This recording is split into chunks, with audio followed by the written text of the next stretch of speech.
What's going on YouTube? JT Reborn here, and welcome back to another edition of my DC comic book reviews. And in this video, we're talking about Batman Urban Legends, issue number 16.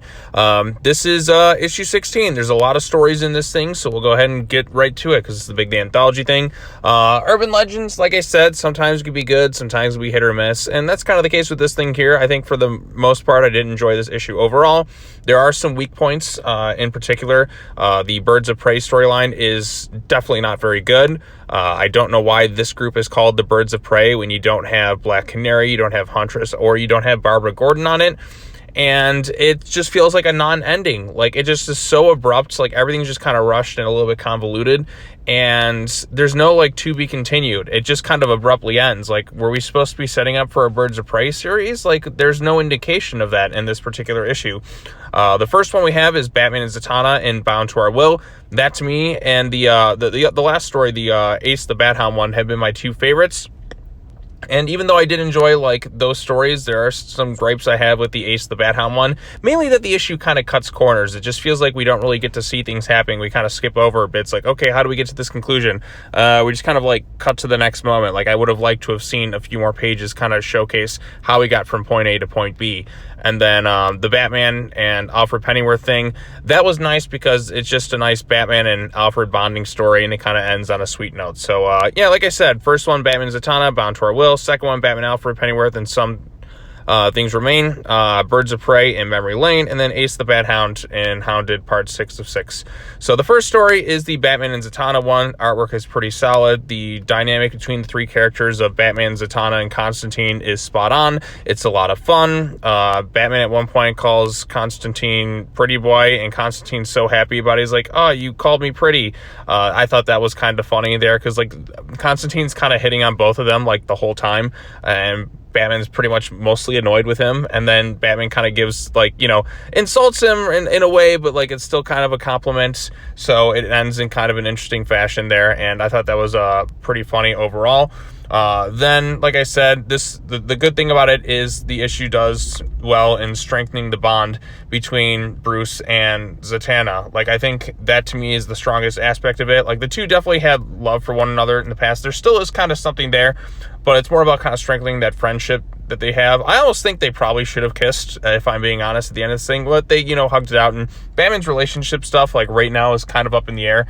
It seems Catwoman is off kind of hooking up with some other dude in her book.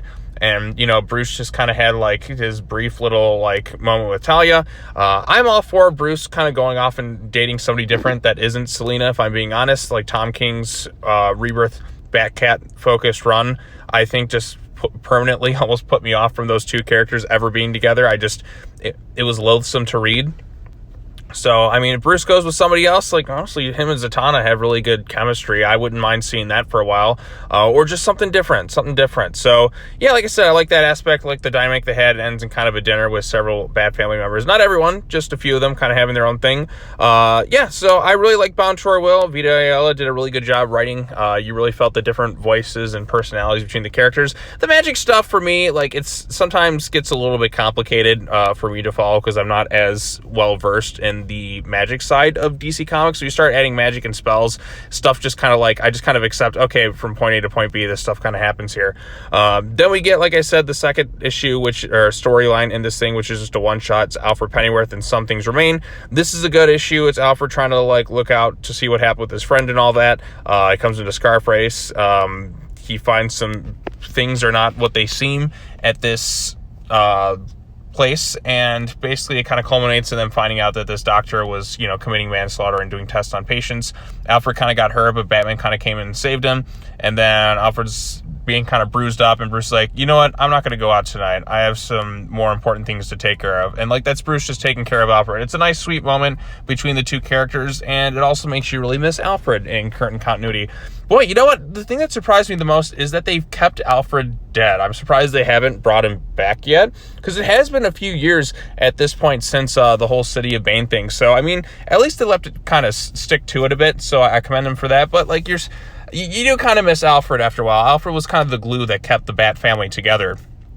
So anyways, the next storyline is the worst of the bunch. This is the Birds of Prey one, with the different characters. We have Miracle Molly, Lady Shiva, Zatanna, this new character Ghost, and then somebody else.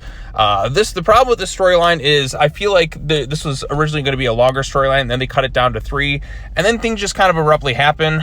Miracle Molly does a heel turn, which is surprising considering her writing in Fear State, how they crafted like a bit of a sympathetic backstory. She eventually was kind of like turns against the way you think. She was kind of like about to do something villainous, but Batman ultimately convinces her not to. But now we're just like, oh no, she's kind of full-blown villain, and so on and so forth. It's just rather kind of confusing. And then, like I said, Zatanna got hurt pretty bad. Lady Shiva is just able to heal her for some reason, and they're off to kind of go after Miracle Molly. Then it cuts to kind of 1 week later, somebody's just kind of dead, and then it just abruptly ends. Like, nothing is fully resolved. It's kind of a non-ending. Artwork is good, but like this storyline really needed more time. And even though I was not really like into it from the get-go, I just feel like this ending is just so like incredibly lackluster and just rushed and anticlimactic, and the characterization feels a little bit off. Like, I mean, I'm okay with Miracle Molly being like a villain. It just felt like kind of abrupt given what we saw in Fear State. So I'm just not sure what's even going on in this thing. And I don't really know why they're even called the Birds of Prey when you don't have Barbara Gordon in it, you don't have Black Canary, you don't have Huntress. Like, these aren't the Birds of Prey characters. Should have just called it the Outsiders, because we saw Zatanna and like Lady Shiva and like Cassandra Cain and like Duke Thomas, the Signal, all that whole Batman and the Outsiders kind of group going on there. So like, and Zatanna and Shiva do not like each other. So I don't know why they're called the Birds of Prey. But yeah, so like Miracle Molly tricked them into hiring them for this mission, and that she was the traitor of their group.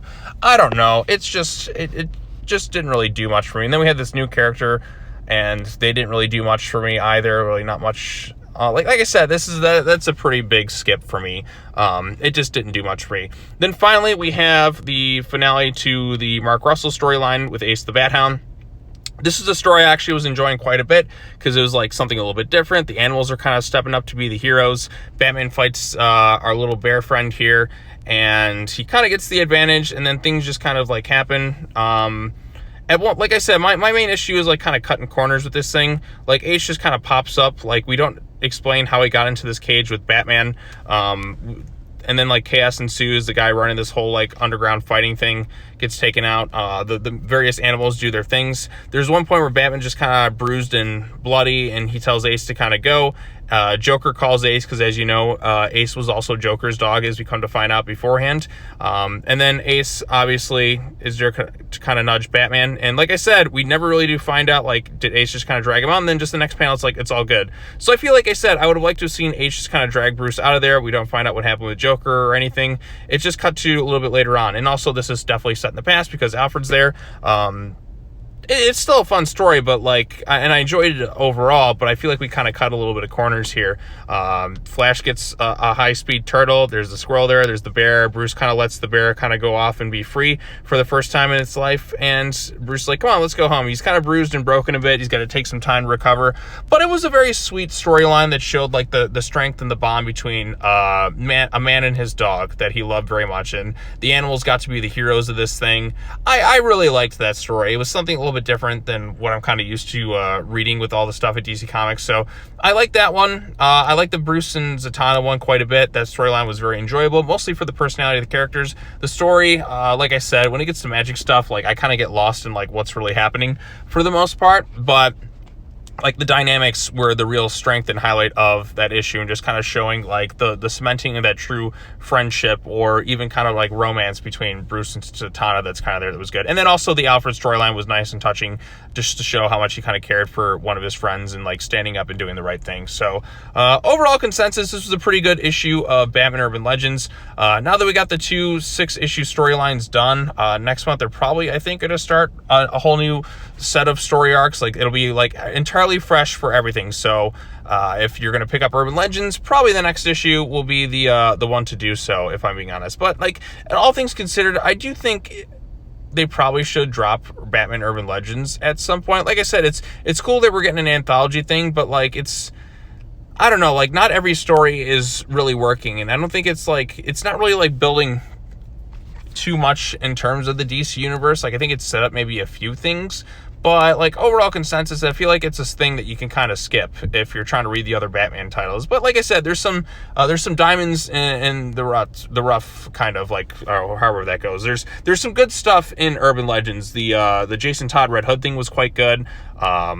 I enjoyed the Batman Zatanna Constantine story quite a bit. I enjoyed this Ace the Bat-Hound thing. There's been some good stuff in it. I just think that we have enough Batman titles already that DC could probably just drop Urban Legends altogether. I don't know how long it's going to go on for. Maybe it'll go to issue 20 or maybe like less, but I do think it's probably time for DC to kind of move on from Urban Legends. Maybe tell some of these stories in Detective Comics and just kind of cut back on the Batman books, because I feel like a lot of other people, there's a bit of Batman burnout going on with all their stuff. So, but still, like, this is a pretty solid Urban Legends issue overall. But yeah, I think that's all I really have to say about this one. If you have any thoughts on Batman Urban Legends issue number 16, tell me them in the comment section down below. Be sure to like this video, share it with your friends, subscribe to the YouTube channel for more content, hit the bell for notifications, and be sure to come back next time as I cover, you know what? I don't even know what I'm going to cover next time. Probably some more comic stuff, maybe some other videos. Who knows? But I think the main comics I wanted to cover for this week are now, like, talked about. So I think Dark Crisis continues next week, or some other books that I'll be talking about. So anyways, that's all I got to say. As always, take care now. Bye-bye then, and I will see you all in the next video. Peace.